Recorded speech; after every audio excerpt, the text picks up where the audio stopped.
South Carolina absolutely raided and routed Oklahoma. So there are a couple things that we've talked about this year on this channel and just wherever I've talked about South Carolina. Guys, this South Carolina defense is really good. They are a really, really, really good football team defensively. Think about this.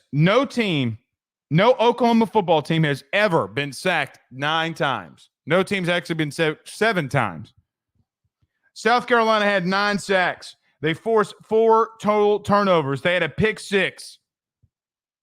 Whether it doesn't matter what you want to come in here and tell me about South Carolina, guys, defensively, they're a really solid ball club. I know that they have a bad loss, probably a game that they should have beat against LSU, or a team they should have beaten LSU. They had a bad loss at the end of the game against Alabama. Ole Miss kind of whipped them in this first and second half. They're not able to do anything offensively. Doesn't matter. That defense is really good, and they're a really tough opponent. They are a really, really tough out. Guys, 9 sacks and 13 tackles for loss.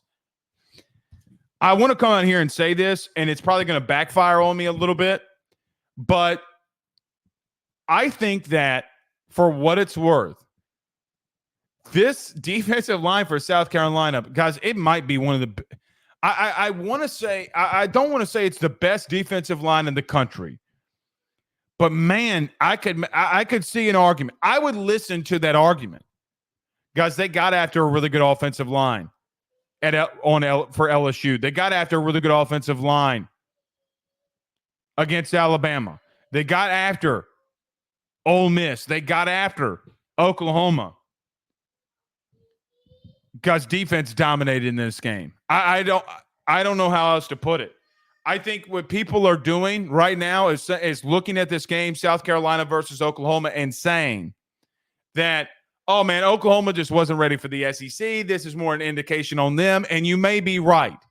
But I think it's a very lazy take. It's a very lazy thing to do, to look at this game and look at South Carolina and say that, man, defensively, that they're not a really good football team. They are a very good football team defensively. They're a top 25 unit defensively, and it shows with an offense that sometimes doesn't have a pulse. And they're young.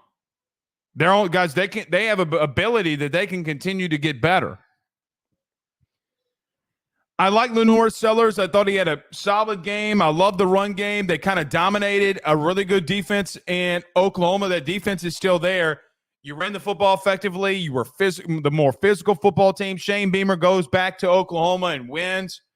Really good and solid overall win. In reference to Oklahoma, this is what I'd say. A lot of you praise when Jeff Lebby left as the OC and went to Mississippi State. Boy, do you look like a fool. You know, I have been on multiple shows, not this one yet because it's in its infancy, but on our AYS show, our main show, on Ruffino and Joe show, our national show. Why you were celebrating that Jeff Lebby left was beyond me. Guys, offensively, you are very bad. And I think that you thought coming into the SEC with Jackson Arnold, who was a former 5-star quarterback, and even though I warned you that I thought that his game was up and down and it's gonna take him more time, that you shouldn't have gotten rid of Dylan Gabriel. You're just really bad offensively. You had to go in the portal, get a lot of offensive linemen. It's backfiring. A lot of the decisions that Brent Venables has made has backfired, especially on offense. Guys, your offensive line is hideous. Guys, it is the worst unit in the SEC. It's worse than Auburn. It's worse than Vandy. You have the worst offensive line in the SEC. And I know that you thought that you could come into the SEC and have success. You can't do that, man. You can't be built the way that you're built and think that you can come into this conference and have success. South Carolina is a mid-tier SEC team that you just got beat down by. At home, I might add. At home. I think that the Oklahoma faithful, fan base, coaching staff, and players need to take a long, hard look in the mirror on who they are. Because right now, you are a very bad football team, especially on offense. I think defensively, you got a lot of really good pieces. But can Brent Venables keep this ship up? I don't know.